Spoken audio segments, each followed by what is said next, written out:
안녕하세요. 저는 지방에 살고 있는 30대 여성입니다.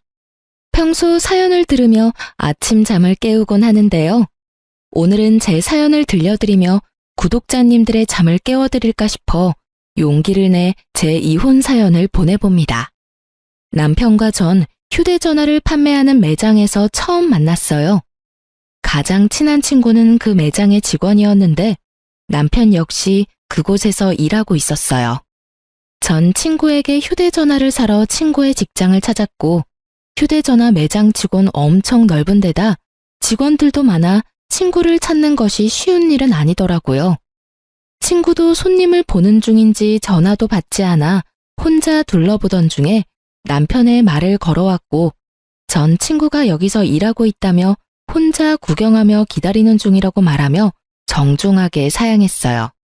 그렇게 어떤 기종으로 살지 고민하며 둘러보던 중 저를 발견한 친구가 저에게 다가왔고 전 친구의 추천대로 휴대전화를 구입하고 매장에서 나왔어요. 그날 저녁 친구에게 연락이 와 남편이 저에게 관심을 보인다며 연락처를 줘도 되냐고 묻더라고요. 그래서 전 친구에게 어떤 사람이냐고 물어봤죠. 남편이 입사한 지 얼마 되지 않아 정확히 어떤 사람인지 잘 모르겠으나 일은 잘한다고 하더군요. 전 번호를 알려주라고 했어요. 괜히 안 된다고 했다가 중간에서 친구가 곤란할 수도 있겠다는 생각도 있었지만 매장에서 본 남편의 인상이 나쁘진 않았거든요. 평소 곰돌이푸 같은 남자를 좋아했는데 딱 그런 스타일의 푸근한 인상이었어요. 그렇게 저흰 연락을 주고받다 연인 사이가 되었고 결혼까지 하게 되었죠. 결혼을 준비하며 얼굴을 붉힐 일이 있었는데 일단 그 이야기부터 시작할게요. 그땐 저희가 반지와 예물을 보러 다닐 때였는데 저와 남편이 유난히도 시간이 맞지 않아 남편 반지와 제 예물을 예비 시모와 함께 보러 가게 되었어요. 남편에겐 이미 친정에선 고가의 명품 시계를 해줬던 터라 저도 내심 기대를 하고 있었죠. 이왕 줄 거 주고 받을 거 받기로 한 결혼 어쩔 수 없이 준 대로 받고 싶더라고요. 그래서 전 남편에게 가방보다 금을 더 좋아하니 혹시나 명품 가방 사줄 생각이면 가방보단 금을 해줬으면 좋겠다고 미리 언지를 줬어요.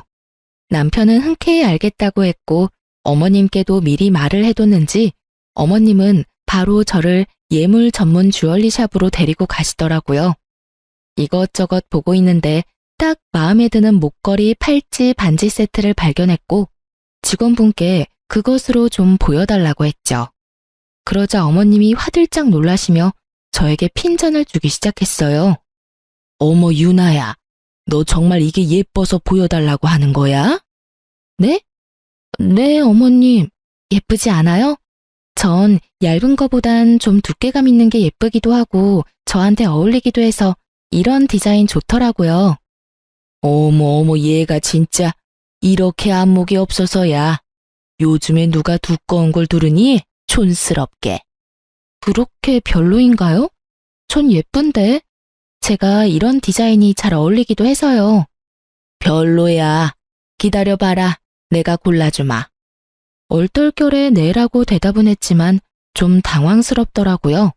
제가 차고 걸고 낄 건데 어울릴지 안 어울릴지는 제가 판단해야 하는 거 아닌가요? 그리고 요즘이 어떤 시대인데 유행을 따지나요? 제 개성에 사는 시대인데 할 말이야 많았지만 일단 지켜보기로 했습니다.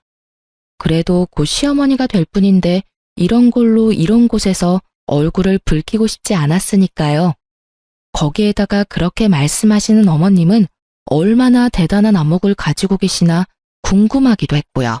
한참을 고르고 고르시던 어머님은 저에게 이거 어떠냐며 물어오시더라고요.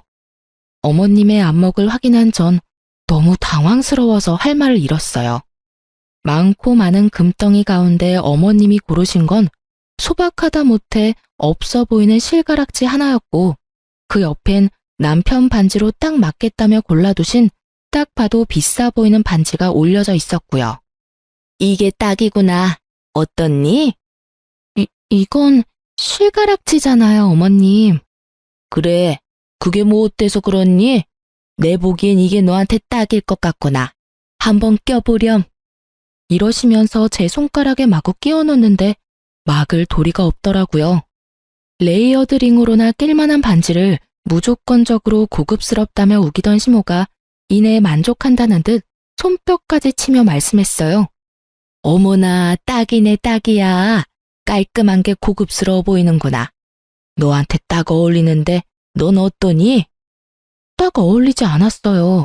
그냥 한마디로 없어 보여도 그렇게 없어 보일 수가 없더라고요. 전 너무 뻔히 보이는 어머니의 속내의 당황을 넘어 어이가 없어졌고 얼마나 저를 무시하면 이럴 수가 있는지 제 상식선에선 이해가 되지 않았어요. 여러분은 이해가 되세요?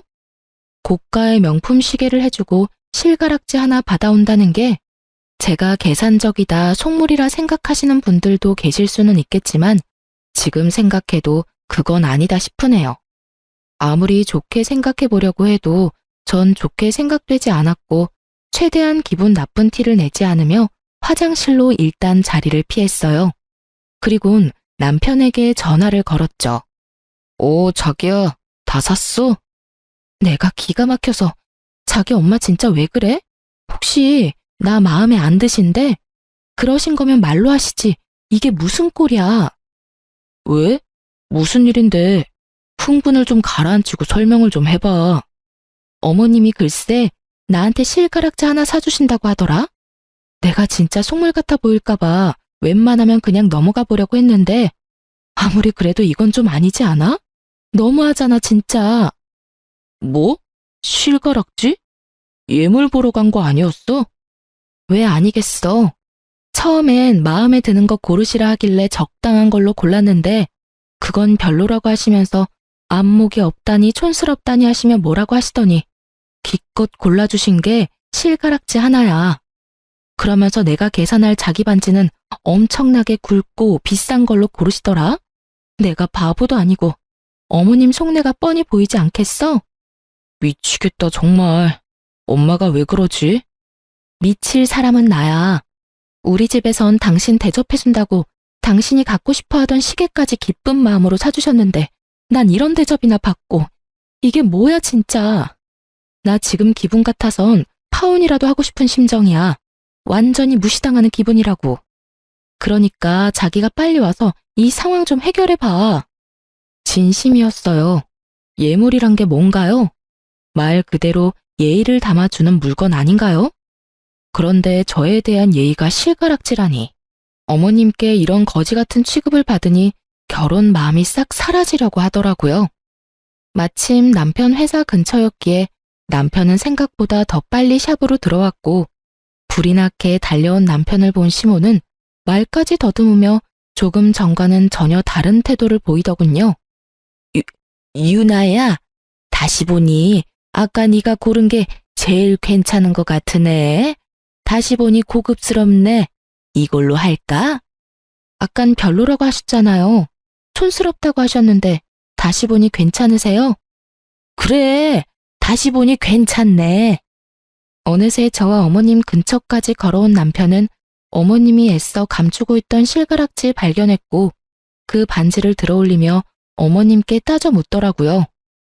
엄마, 이건 뭐야? 설마 이거 유나 사주려고 그랬어? 고작 이 반지를? 아니야. 내가 미쳤니? 절대 아니야. 지금 이 세트로 사자고 말 끝낸 상황이었어, 아들. 필사적으로 부인하던 어머님은 재빠르게 계산을 해버리시더라고요. 뒤에 안 사실이지만 어머님은 예물을 산다는 명목으로 남편에게 꽤 큰 돈을 받았더라고요. 그러면서 실가락지 하나만 사주시려고 했으니 남편의 등장에 태세가 바뀌신 건 어찌 보면 당연한 것이었죠. 남편은 어머님을 쏘아보며 저의 눈치를 살피고 있었고 어머님은 눈을 흘기는 남편의 코앞으로 자신이 고른 남편의 반지를 내밀었어요. 아들 반지는 이걸로 골랐어. 한번 껴봐. 아, 엄마, 이렇게 굵은 건 불편해. 그리고 결혼 반지인데 유나 반지랑 똑같은 디자인으로 해야지. 그냥 유나 반지랑 같은 걸로 할게. 남편의 말에 어머님은 눈앞에서 돈이라도 뺏긴 듯한 표정을 지으며 남편을 설득하려 애썼지만 남편은 단호했어요. 결국 어머님의 뜻대로 된 건 하나도 없는 쇼핑은 끝이 났고 저는 기분이 나쁘기도 했지만 꽤 만족스러운 결과였어요. 앞으로의 시댁 생활이 걱정되지 않는 것은 아니었지만 저의 연락 한 통에 달려와 상황을 정리하는 모습을 보며 충분히 잘 헤쳐나갈 수 있다고 생각했어요. 그런 제 생각은 크나큰 오산이었더라고요. 어머님은 생각보다 더 대단한 사람이었고 남편이란 방패막이도 한계가 있었죠. 시댁과 친정은 우연히도 한 동네였을 뿐 아니라 꽤 가까운 거리였는데 그 가운데 신혼집이 있었어요. 벌써 한숨과 탄식이 나오시죠? 저라고 왜 안 그랬겠어요? 전 좀 더 먼 곳에서 살고 싶다고 강하게 어필했지만 어머님이 이것만은 양보 못한다며 노발대발 난리를 피우는 바람에 제가 양보하게 되었어요. 친정도 가까우니 그것의 위안으로 삼기로 한 것이었죠. 그렇게 저흰 봐두었던 아파트 대신 주택에 전세로 들어가게 되었고 어머님은 틈만 나면 저를 불러대더라고요.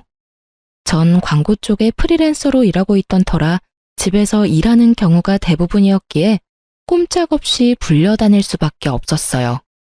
남편에게 다 알리고 또 방패막이 되어달라 할까 하는 생각도 하지 않았던 건 아니었지만 그 당시에 남편이 바쁘기도 했고 그렇게 한다 한들 인연 끊을 것도 아닌데 굳이 얼굴 붉힐 일 만들지 말자 싶어 남편에겐 아무 말도 하지 않았어요. 그렇게 전 시댁에 불려다녔고 모든 것이 짜증났지만 제일 짜증이 나는 것은 저의 차림에 대한 어머님의 간섭이었어요. 하루는 휴대전화를 보여주며 말하시더라고요. 유나야, 이것 좀 보렴. 이게 뭐예요? 옷이네요. 이게 왜요, 어머님? 어머님이 보여주신 것은 청담동 재벌집 며느리들이나 입을 법하고 비싸지만 엄청 불편한 투피스였어요. 왜 있잖아요. 드라마에서 보면 재벌집 며느리들이 입고 있는 그런 옷들이요. 투피스 말고도 다른 옷들도 보여주셨는데 딱 그런 옷들만 보여주시더라고요. 혹시나 전 어머님이 사주신다고 하면 불편한 옷은 손이 잘 안 간다며 감사하지만 괜찮다고 해야겠다고 생각했고 어머님은 저의 예상과는 전혀 다른 말씀을 하시더라고요. 앞으로는 우리 집에 올 땐 이렇게 차려입고 오려무나.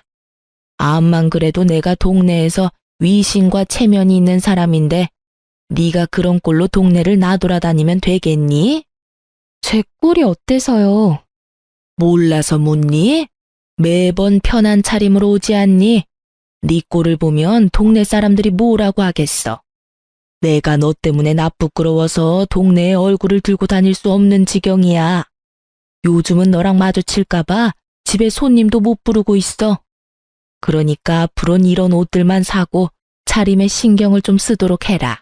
알겠니? 굳이 그렇게까지 해야 할까요? 집도 가까운데 그렇게까지 차려입는 게 더 이상한 것 같아요, 어머님. 시댁이랑 가까우면 막 와도 된다는 법이라도 있니? 난 그런 꼴은 못 본다. 네가 내 며느리가 된 이상 이것만큼은 내 뜻에 따르거라. 난 다른 건 몰라도 남의 입방아에 오르내리는 건 못 참아. 알겠어? 전 아무런 대답을 하지 않았어요. 아까부터 계속 편하다, 막 온다고 하시는데 저 그렇게 편한 차림으로 시댁에 오지 않았어요. 청바지에 니트 차림, 면바지에 가디건 이런 식으로 나름 챙겨 입고 왔었어요. 아니 그리고 걸어서 2분 걸리는 시댁에 가겠다고 그렇게까지 차려입어야 하나요? 심지어 남편은 친정에 갈 때 집에서 입고 있던 편안한 차림으로 가는데 왜 저만 그런 불편한 차림으로 시댁에 와야 하는지 이해도 납득도 되지 않더라고요. 그리고 웃긴 건 그렇게 말씀하시는 어머님 차림은 어떤지 아시나요? 목이 다 늘어난 티셔츠에 몸빼바지같이 축 늘어지는 바지만 늘 입고 있거든요. 저에게 간섭하실 시간에 본인 차림이나 신경 쓰시지 하는 생각이 들더군요. 전 당연히 그런 옷은 사지 않았고 살 생각도 없었어요. 그래도 어머님 말씀은 완전히 무시하긴 좀 그래서 나름 불편하지 않은 선에서 과하지 않게 신경 써서 입고는 가드렸어요. 그런 저의 모습에 어머님은 역정까지 내시며 뭐라고 하시더라고요. 예, 너는 내 말을 어떻게 들은 거야? 내가 분명 옷차림에 신경을 쓰라고 했지? 너 지금 나 무시하니? 너는 말해라. 난 내 마음대로 하련다. 이거니 지금?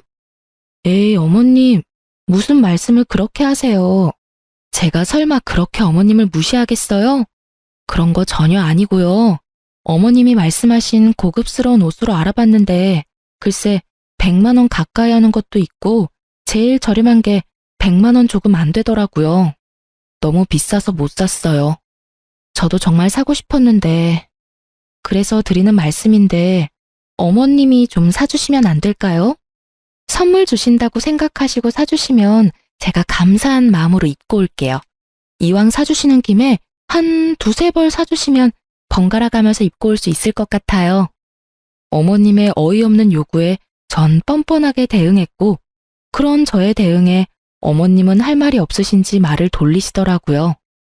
어머님은 당연히 사주실 리가 없었고 전 그날 이후 평소 차림대로 다닐 수가 있었어요. 시댁에 자주 불려가긴 했지만 그것도 적응이 되니 할만하더라고요. 사연에 등장하는 다른 시어머니들과는 다르게 어머님은 몸을 쓰는 일 대신 저와 수다를 떨었고 그 시간이 곤욕스러울 때도 있었지만 대부분은 뭐 참을만 했어요. 그렇게 짚고 시댁을 오가는 생활에 적응이 될 때쯤 김장철이 다가왔어요. 남편에게 들은 바론 김장을 크게 하지 않는다고 들었는데 어머님은 무슨 작정을 하셨는지 배추 100포기를 주문하셨다고 하시더라고요. 전화로 그 이야기를 어머님께 전해 듣는데 당황스럽기까지 하더군요. 그러면서 하시는 말씀이 정말 가관이었습니다. 그런데 너 김장은 할 줄 알지? 그 정도는 배워서 시집 온 거지? 아니요. 친정에서 하는 건 본 적 있는데 직접 해본 적은 없어요. 어머님, 아무래도 100포기는 너무 많은 것 같은데 좀 줄이는 건 어떠세요? 100포기가 많긴 뭐가 많니? 그것도 한 끼 두 끼 먹다 보면 금세 동나. 어휴, 올해는 며느리도 있어서 좀 편하게 하겠다 싶었는데 넌 도대체가 김장도 안 배우고 뭐 했니? 요즘 시집 가면서 김장까지 배우고 가는 여자가 몇이나 되나요? 또 시작이구나 싶은 마음이 들더군요. 그러게요. 남편이 자기 집은 김장 크게 안 한다고 해서 굳이 배울 필요가 있을까 싶었는데 100포기나 하신다고 하니 제가 뭐 드릴 말씀이 없네요. 작년까진 그랬지. 하지만 이제 너도 시집 왔고 이 정도는 당연히 해야 하지 않겠어? 너도 먹고 우리 아들도 먹어야 할 거 아니야. 아, 네. 제가 김장날 가서 열심히 배우면서 도와드릴게요. 배우면서 돕는다고 도움이나 되겠니? 어쩔 수 없지 뭐. 네 친정엄마라도 와서 도우라고 해. 네가 못하니 사돈이라도 와서 도와야지 어쩌겠어? 딸이 못하니까 엄마라도 와야지. 저희 엄마요? 아, 같이 하시고 나누시게요? 어차피 엄마도 김장하시니까 한번 여쭤볼게요. 아마 좋다고 하실 것 같긴 하네요. 예, 그게 무슨 소리니? 나눠주긴 뭘 나눠줘? 그냥 와서 너 대신 일만 하라는 뜻이다. 이때까지 내가 한 말 뭐로 들었니? 100포기 가지고 누구 코에 붙인다고 그걸 나눠줘? 무슨 저희 엄마가 시댁 전용 도우미도 아니고 이쯤 되니 한번 해보자는 뜻으로밖에 들리지 않더군요. 생각하는 것만큼 호락호락하지 않은 며느리라는 것을 기필코 보여드려야겠다는 생각이 들었어요. 아, 그러니까 저희 엄마한테 무급으로 가서 일만 하고 가란 이 말씀이네요? 그래, 이제야 내 말 뜻을 제대로 알아듣는구나. 그러면 김장 날짜 정해서 알려줄 테니 사돈한테 말 좀 전해주려무나. 아니요, 어머님.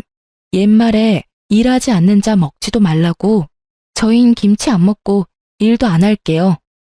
남편이 워낙 김치를 좋아하니 가서 도와드리고 좀 받아오려고 했는데 친정엄마까지 고생시켜가면서 먹고 싶지는 않아서요. 그깟 김치 안 먹어도 되니까 어머님 혼자 하시고 아버님이랑 사이좋게 나눠 드세요. 그러면 끊을게요. 들어가세요, 어머님. 저는 전화를 끊어버렸고 그 뒤로 오는 어머님의 전화는 받지 않았어요. 어머님의 생각이 가당치도 않아 헛웃음만 나오던 그때 계속해서 어머님이라고만 뜨던 휴대전화 액정에 친구 이름이 보이더라고요. 그 친구는 남편과 함께 일하는 친구였는데 전화 올 시간이 전혀 아닌데 전화가 와 혹시 남편에게 무슨 일이 생겼나 싶은 마음에 급하게 전화를 받았어요. 여보세요? 이 시간에 무슨 일이야? 일하는 시간 아니야? 숨 좀 쉬면서 물어라. 일하는 시간 맞는데 네 남편이 연락이 안 돼서 집에 없어? 급하게 일 때문에 물어볼 게 있는데 전화를 안 받네. 응? 그게 무슨 말이야? 우리 남편 오늘 출근 안 했어? 아침에 출근한다면서 나갔는데? 에? 아닌데. 네 남편 오늘 연차 썼는데 이게 무슨 상황이야 대체? 그러게. 일단 전화 끊어봐봐. 내가 다시 전화할게. 친구의 말대로 이게 무슨 상황인가 싶더라고요. 오늘 아침 출근한다며 나간 남편의 뒷모습이 아직도 기억에 생생한데 연차를 쓰고 출근을 하지 않았다뇨? 갑자기 불안하더라고요. 남편이 허튼 짓 한다고 상상조차 못했던 터라 남편의 행방은 가늠도 되지 않은 채 그저 불안했어요. 그렇게 밀려오는 불안함으로 눈알만 굴리고 있는 그때 순간적으로 남편과 연애 시절 썼던 커플 앱이 떠오르더라고요. 그 앱엔 위치 추적 기능이 있었는데 아주 정확하진 않아도 꽤 괜찮았던 기억이 났어요. 전 주저하지 않고 남편의 위치를 확인하니 어느 공원이었고 전 외투와 지갑을 챙겨 남편이 있는 곳으로 향했어요. 출근을 하지 않은 남편 그리고 공원. 택시를 타고 가는 내내 저의 머릿속에 온갖 불안감 가득한 상상들이 오갔어요. 그중 남편의 외도에 대한 상상은 단 하나도 없었기에 택시에서 내려 남편을 찾은 저는 큰 충격에 빠지게 되었어요. 네, 남편은 출근한다며 저를 속이고 나가선 낯선 여자와 커플 자전거를 타고 있더라고요. 매서운 바람이 부는 추운 날 뭐가 그렇게도 좋다고 자전거를 타며 그리도 해맑게 웃고 있는지. 저는 무의식적으로 몸을 숨기고 남편을 훔쳐보았고 혹시 모르는 상황을 대비해 사진도 찍어두었습니다. 이런 상황에서 사진이나 찍을 정신이 있을까 했었는데 머리보다 손이 먼저 움직여 사진을 찍고 있더라고요. 그렇게 전 남편과 상간녀를 뒤쫓으며 두 사람의 행복한 모습을 사진으로 남겼고 그러는 와중 남편이 휴대전화를 2대 쓰고 있다는 사실을 알게 되었어요. 제가 아는 남편의 휴대전화는 저와 커플로 S사 휴대전화였는데 상간녀와 함께 있던 남편의 손엔 사과 휴대전화가 들려있더라고요. 외도 사실을 확실하게 확인한 저는 집으로 돌아왔고 그제서야 눈물이 나더라고요. 어머님이 틈만 나면 시댁으로 불러 귀찮게 하는 것도 툭툭 뱉는 말로 상처를 주시는 것도 남편만 보며 참고 견뎠어요. 누구보다 가정에 헌신적이고 저를 사랑해준다고 생각했기에 어머님의 괴롭힘도 남편에게 알리지 않고 혼자 해결하며 지냈던 것인데 남편의 사랑은 거짓이었고 저의 무조건적인 믿음과 사랑을 이런 식으로 돌려준다고 생각하니 눈물이 멈추지 않더군요. 저는 제가 생각했던 것보다 남편을 훨씬 더 사랑하고 있었더라고요. 그런 제 마음은 그 많은 눈물과 함께 흘렀고 마음의 진정이 찾아올 때쯤 저의 머릿속엔 딱 2글자만이 남았더군요. 복수. 이제 저에게 남은 건 복수뿐이었고 어떻게 하면 이 상처받은 마음을 달랠 수 있을까 생각했어요.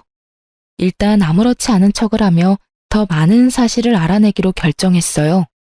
상간녀의 신상부터 해서 두 연놈이 언제 처음 만났고 어디까지 진전이 된 사이인지 다 알아야만 했으니까요.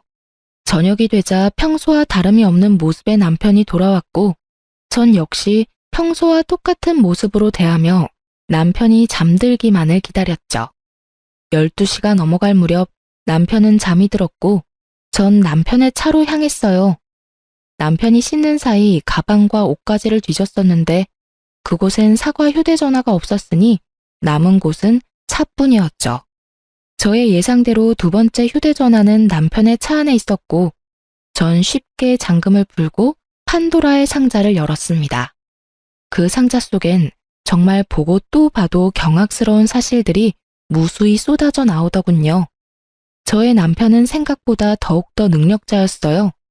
그때 당시 연락하고 있던 여자가 1명도 아니고 2명도 아니고 무려 5명이나 되더라고요. 너무 황당하고 어이가 없으니 웃음이 터져 나오는데 속된 말로 미친년처럼 소리내서 웃었어요. 그러면서도 손을 부지런히 움직이며 눈은 열심히 상간녀들과의 대화를 읽어나갔죠. 처음 만난 시기, 애정의 정도와 그에 따른 진도는 각기 달랐지만 방법만큼은 소름이 끼치게 똑같더군요. 다들 지금 머릿속에 떠올리고 계신 그 방법이 맞아요. 남편은 직장에서 휴대전화를 판매하며 여자들을 꿰었고 그것은 저와의 첫 만남과 아주 많이 닮아 있었어요. 이보다 더 절망스러운 느낌은 없을 것만 같았는데 절벽에서 겨우 매달리고 있다가 떨어진 것처럼 절망스럽더라고요. 그 절망 가운데 한 가지 충격스러운 사실은 이 여자들은 모두 남편이 유부남인 걸 모른다는 사실이었어요. 결혼 정년기인데 집에선 결혼 이야기가 없냐는 둥 남편이 총각 행세를 했음을 증명하는 내용들이 있었으니까요. 모든 내용을 살펴본 저는 여자들이 알았든 몰랐든 외도는 외도이니 전화번호를 포함한 모든 것들을 제 휴대전화로 옮겼어요. 그리고 집으로 돌아와 생각을 정리했죠. 이렇게나 빨리 모든 증거를 잡을 수 있을 거란 생각도 못했는데 생각보다 빨리 그리고 월척을 낚아 심장이 빨리 뛰더라고요. 더 이상 파봤자 나올 것도 없어 보였고 무엇보다 더는 그 인간과 한 공간에 있고 싶지 않았던 터라 머릿속에 가득한 계획을 실행하기로 했죠.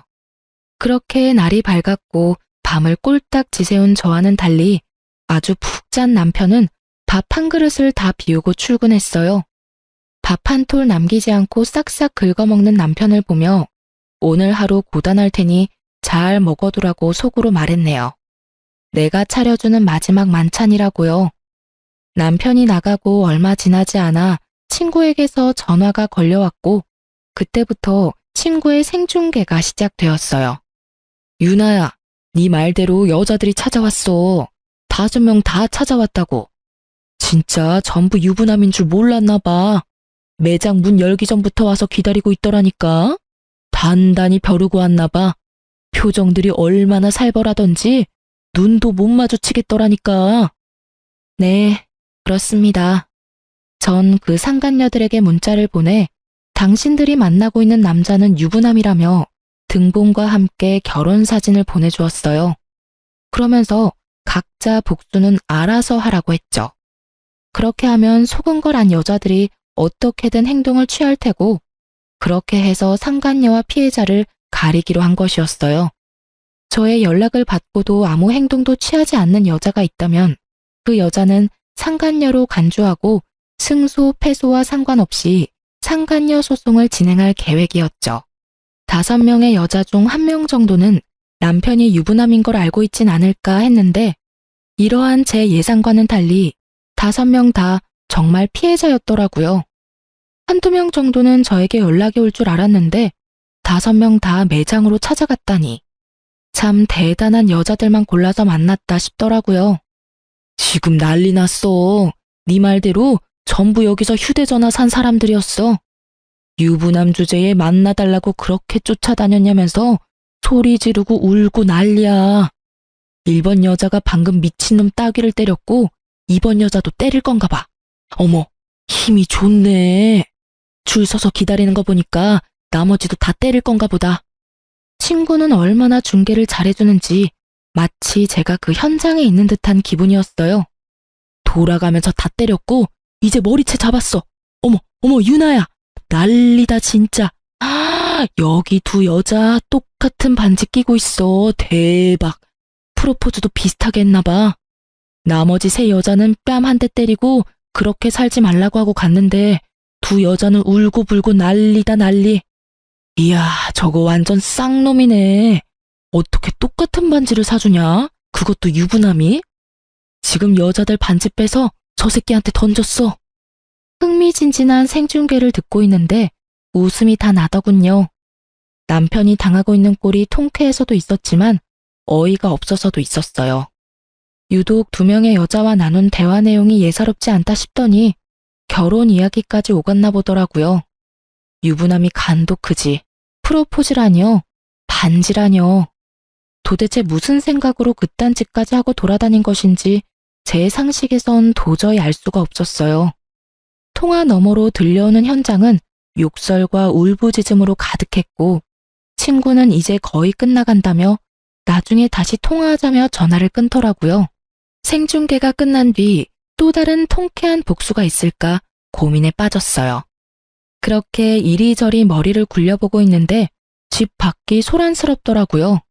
언뜻 싸우는 소리 같았는데 들리는 목소리가 이상하게 귀에 익어 나가보니 글쎄 저희 집 앞에 어머님과 친정엄마가 마주보고 서 있더라고요. 우연히 마주친 것인지 아니면 어머님이 엄마를 부른 것인지 알 수는 없었으나 한 가지는 분명히 알겠더라고요. 어머님이 일방적으로 엄마에게 화를 내고 있다는 사실을요. 어머님은 매서운 눈빛으로 엄마를 쏘아보고 있었고 엄마는 고개를 숙이고 있더군요. 내가 며느리한테 네가 김장을 할 줄 모르니 네 엄마라도 불러서 일 도우라고 하니까 뭐라고 했는 줄 아세요? 글쎄, 사돈딸이 친정엄마 고생시키기 싫다고 나 혼자 김장해서 아버님하고 나눠 먹으라고 말합디다. 그러곤 전화를 뚝 끊어버리는데 아니 이런 법도가 어디 있습니까? 말하는 싸가지는 둘째치고 어른이 전화를 끊지도 않았는데 자기 할 말만 하고 전화를 끊다니 내가 살다 그런 꼴은 또 처음 봤지 뭐예요. 사돈이 딸 교육 잘 시켜준 덕분에 제가 별꼴을 다 당해보네요. 감사합니다, 사돈. 기분이 많이 상하셨나 보네요, 사돈. 걔가 그럴 애가 아닌데 왜 그랬나 모르겠네요. 아마 요즘 안 좋은 일이 좀 있었나 보네요. 안 좋은 일이 있으면 어른한테 그런 식으로 굴어도 된다는 말입니까? 사돈이 이런 식으로 감싸고 도시니 유나가 그렇게 버릇이 없지 않습니까? 감쌀 게 따로 있지. 그렇게 버릇없이 굴면 친정엄마가 나서서 그 버르장머리를 고쳐주셔야죠. 암요. 제가 유나 불러다 한 소리 할 테니 그만 마음 푸세요. 한 소리 가지고 되겠어요? 아주 눈물나게 홍구멍을 내줘야 한다고요. 다시 생각해도 황당하네요, 정말. 어찌 그렇게 자기 할 말만 하고 전화를 뚝 끊는지. 자기는 김치 따위 안 먹어도 된다고 하는 말이 아직 귓가에 울린다고요. 그놈의 김장이 뭔지, 그놈의 딸이 뭔지. 딸 가진 것이 죄인이라고 잘못도 없는데 고개를 숙이고 있는 엄마를 보니 정말 눈이 확 돌아가더라고요. 전 계획적인 복수고 나발이고 그냥 다 터뜨리고 여기에서 끝내야겠다는 생각이 들었고 고개 숙인 엄마 앞을 막아서며 어머님께 말했어요. 어머님, 할 말 있으시면 저한테 하세요. 애꿎은 사람 잡지 마시고요. 그래? 그렇게 소원이라면 그렇게 해주마. 너 누구한테 어떻게 배웠길래 버르장머리가 그 지경인 게야? 어른한테 그따위로 하면 안 된다는 거 정도는 기본 소양 아니니? 어머님의 언성과 콧대가 높아지면 높아질수록 동네 사람들은 몰려들었고 한마디씩 더하기 시작하더라고요. 그래서 전 동네 사람들이 다 들을 수 있게 고래고래 소리를 질러주었어요. 저한테 기본적인 소양 따질 시간에 본인 아들부터 잘 가르치시죠? 소양, 예의, 버릇 좋아하시는 그쪽 아들분이 지금 꼴같지 않게 바람을 피우고 있어요. 그런데 제가 기본적인 소양 지켜가며 김장이나 하게 생겼어요? 저희 엄마가 일이나 하게 생겼냐고요? 저의 말에 한순간에 판도는 뒤집혔고 평소 동네에서 큰 소리를 치며 대장질하던 어머님의 얼굴이 순식간에 달아오르더라고요. 그 옆에 고개를 숙이고 계시던 엄마도 많이 놀라셨는지 저를 보시더라고요. 너, 그 말이 다 사실이야? 유서방이 바람을 피웠어? 사실은 무슨, 당연히 다 거짓말이죠. 너 그게 무슨 말도 안 되는 모함이야? 다른 것도 아니고 바람이라니. 내 아들은 절대 그럴 리가 없다. 그렇고 말고. 확신에 가득 차 노발대발하는 시모에게 휴대전화에 가득한 증거사진과 대화들을 보여주며 크게 읊어드렸죠. 주변에서 싸움 구경하던 이웃들이 다 들을 수 있도록 말이죠. 두 눈으로 아들의 파렴치한 짓을 본 어머님은 잠깐 멈칫하는 듯 하더니 손바닥 뒤집듯 태세를 바꾸시더군요. 네가 평소에 얼마나 못했으면 그 순진한 내 아들이 바람을 피워. 나한테도 그따위로 하더니 내 아들을 얼마나 들들 볶았으면 바람을 피우냐고.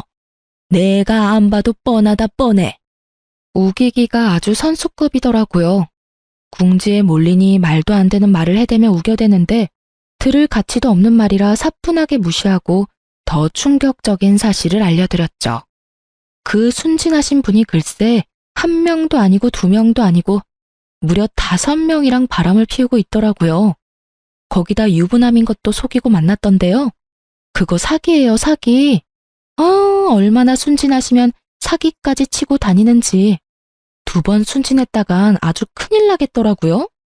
거기에다가 그중 2명한테는 프로포즈까지 했다고 하더라고요. 똑같은 반지까지 사줬다고 하던데. 조만간 아드님 깜빵 가게 생겼어요. 5명이라는 말이 어지간히 충격적이었는지 어머님은 눈도 깜빡하지 못하고 서 있더라고요.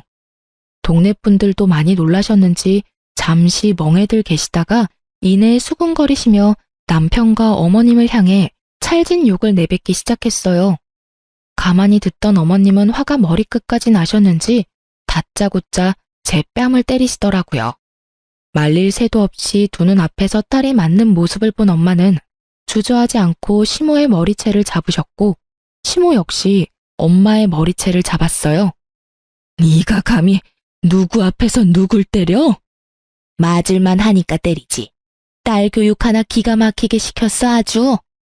갑작스럽게 벌어진 상황에 당황스러운 것도 잠시 두 사람을 제지하기 위해 제가 나서봤지만 저 혼자의 힘으론 역부족이더라고요. 그렇게 싸움은 계속되고 있었고 힘이 많이 빠져 머리채를 잡은 손가락이 많이 풀린 어머님과는 달리 엄마는 작정한 듯 어머님의 머리채를 잡은 손이 다 떨릴 정도로 힘을 주고 계셨어요. 생각보다 길어지는 싸움에 동네 분들이 나서주시려는 그때 꼴이 엉망인 남편이 달려와 엄마와 어머님을 떼어놨어요. 그리곤 저에게 다짜고짜 따지기 시작하더군요. 당신이 그 여자들한테 연락했어? 화낼 사람이 누구인데 양심도 없이 따지는 걸까요? 마음 같아선 한 대 쳐버리고 싶었는데 이미 하고 있는 꼴이 처참해 손도 올라가지 않더군요. 전 생중계를 통해 남편의 꼴을 이미 예상하고 있었던 터라 크게 놀랍지도 않았지만 시모는 많이 놀란 것 같더라고요. 뭐 놀란 걸로 치면 저희 엄마도 마찬가지이긴 했지만요. 아들, 이게 무슨 꼴이야? 너 싸웠니? 맞았어? 감히 누가 내 아들한테 손을 댄 거야? 누구야? 도대체 누구야? 어머님은 남편을 추궁하기 시작했고 그제서야 자신의 꼴이 어떤지 자각한 남편은 황급히 얼굴을 가리더군요. 이미 늦은 일이었지만요. 그러면서도 저를 원망하고 싶은 모양인지 끊임없이 물어오더라고요. 당신이 말했어? 네가 말했냐고. 아무리 내가 잘못했다고 해도 어떻게 그 여자들한테 사실대로 다 말하면 어떻게 해? 나 고소당하게 생겼다고. 어떻게 책임질 거야? 너 진짜 제정신 아니구나. 그딴 걸 왜 나한테 물어? 그리고 네가 잘못한 일 네가 알아서 해결해야지. 누구 보고 책임지라 말아야? 사기를 치든 고소를 당하든 네 문제는 네가 알아서 해결하고 위자료나 준비해. 나 너랑 이혼할 거거든. 뭐? 이혼? 너 지금 이혼이라고 했어? 그래, 이혼이라고 했다. 그러면 내가 이 꼴까지 보고 너랑 계속 살 줄 알았어? 내가 진짜 혹은 줄 알아? 내가 이혼을 해줄 것 같아? 나 이혼 절대 안 해줄 거야. 야, 네가 이혼하기 싫다고 하면 이혼을 못 할 거라고 생각해? 착각도 유분수지. 네가 지은 죄가 얼만데 지금 그런 착각을 하고 있는 거야. 지은 죄라고 했냐? 그래, 네가 무슨 짓을 어떻게 누구와 하고 다녔는지에 대한 증거가 나한테 차고 넘치게 있거든? 그러니까 허튼 생각하지 말고 위자료나 준비해. 한 명도 아니고 5명이랑 외도나 저지른 주제에 낯짝도 뻔뻔하기도 하지. 하긴 그렇게 뻔뻔하니 그딴 짓이나 하고 있었겠네. 대단하다 대단해. 저의 남편의 대화 그리고 결정적으로 남편의 몰골로 외도가 확실해지자 동네 분들은 더욱 손가락질하며 욕을 하기 시작하더라고요. 남편의 욕도 욕이었지만 어머님에 대한 욕이 많더라고요. 갖은 욕설을 듣고 있던 어머님은 아들의 이혼 사실보다 본인이 당할 망신이 더 걱정인지 저를 모함하기 시작하더군요. 이거 네가 모두 꾸민 짓이지? 네가 전부 꾸미고 내 아들 함정에 빠뜨린 것이지? 이 독한 년이 꾸민 짓이 분명해. 분명하다고. 도대체 뭘 어떻게 꾸미면 5명의 여자를 남편에게 붙이고 이런 상황까지 올 수 있는 것일까요? 전 더는 이 인간들과 얼굴을 마주하고 싶지도 시시비비를 따지고 싶지도 않더라고요. 그래서 전 어머님의 손길을 가뿐히 쳐내고서 남편 쪽으로 어머님을 밀쳐버렸어요. 그리곤 남편을 향해 말했죠. 야, 네 엄마 데리고 당장 꺼져. 지금 당장 꺼지지 않으면 증거로 모아뒀던 사진들 여기 계신 모든 분께 구경시켜 드릴 거야. 그냥 하는 말 아닌 거 알지? 제가 눈을 희번덕거리며 말하니 남편도 주변 시선은 신경이 쓰였는지 시모를 모시고 시댁으로 갔고 그 길로 전 이혼을 진행했어요. 바로 변호사를 선임했고 소송을 걸었어요.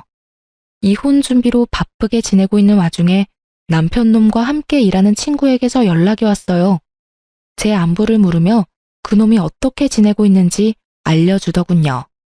유나야, 어떻게 지내? 나 이혼 준비하면서 그렇게 지내지. 걱정하지 마. 생각했던 것보단 잘 지내. 그래, 그렇다면 다행이고. 내가 얼마나 걱정했는지 몰라. 처음에 그 인간이 네 번호 물을 때 내가 가르쳐주는 게 아니었는데.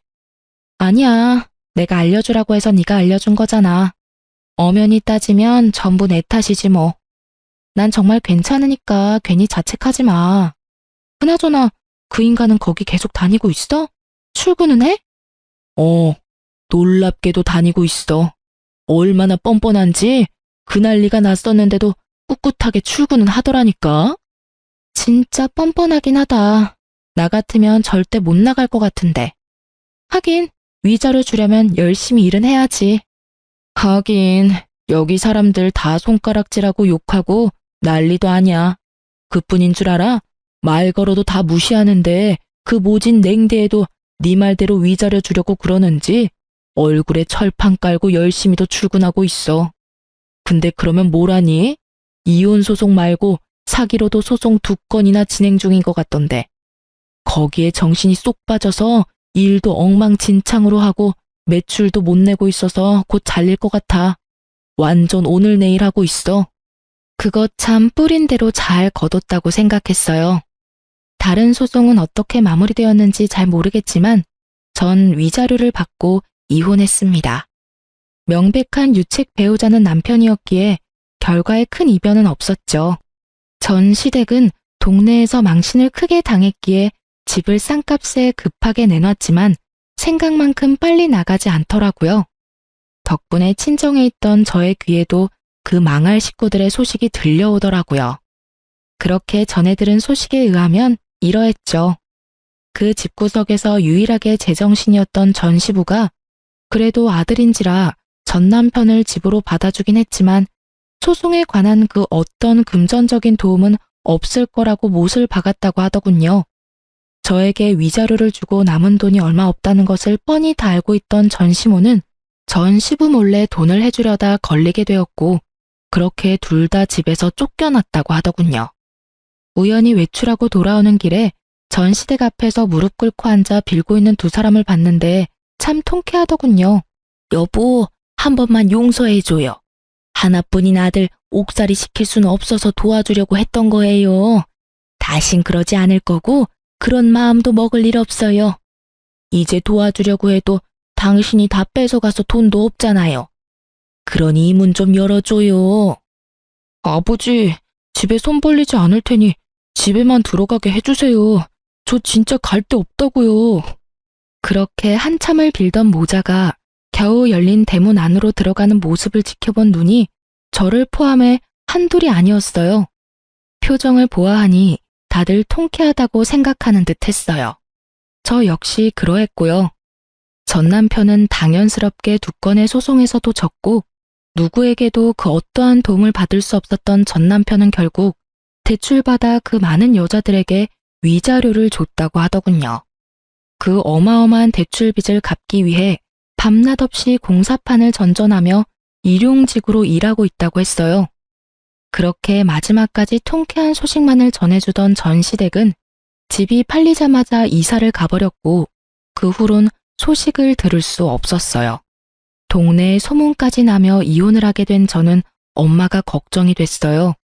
평소 동네 분들과 왕래가 잦은 엄마인데 제가 잘못한 것은 없었어도 어찌되었든 불미스러운 일이 있었으니까요.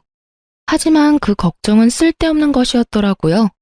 엄마 말로는 그간 순둥순둥한 엄마의 얼굴에 알게 모르게 무시하던 동네 분들이 계셨었는데 그날 엄마가 싸우는 모습을 보시곤 아주 친절하게 대해주신다고 하시더라고요. 그러면서 앞으론 참지 않고 살 거라고 하시는데 한참을 웃었어요. 요즘 제 근황을 말씀드리자면 전 남편한테 받은 위자료로 작은 사무실을 차렸어요. 그 사무실에서 먹고 자며 하던 일을 계속하고 있어요. 결혼 생활을 할 땐 전 시댁에서 오는 스트레스가 이만저만이 아니었던 터라 일에 집중도 되지 않고 그렇다 보니 결과물 역시 만족스럽지 못했는데 요즘은 정말 이래도 되나 싶을 정도로 일의 능률이 향상되었어요. 저를 찾아주시는 고객분들도 많아지고요. 요즘엔 기업에서도 의뢰가 들어와 이런 추세라면 직원을 뽑아야 할 것 같은데 어떻게 할지 고민에 빠져 있네요. 참 행복한 고민이죠? 이렇게 이혼 후 모든 일이 잘 풀리고 큰 걱정 없이 살고 있습니다. 이로써 저의 이야기는 끝이 났어요. 제 나름대론 통쾌한 결과였는데 여러분은 어떠셨는지 모르겠네요. 두서없는 사연 끝까지 들어주신 구독자분들 감사합니다. 좋은 하루 되세요.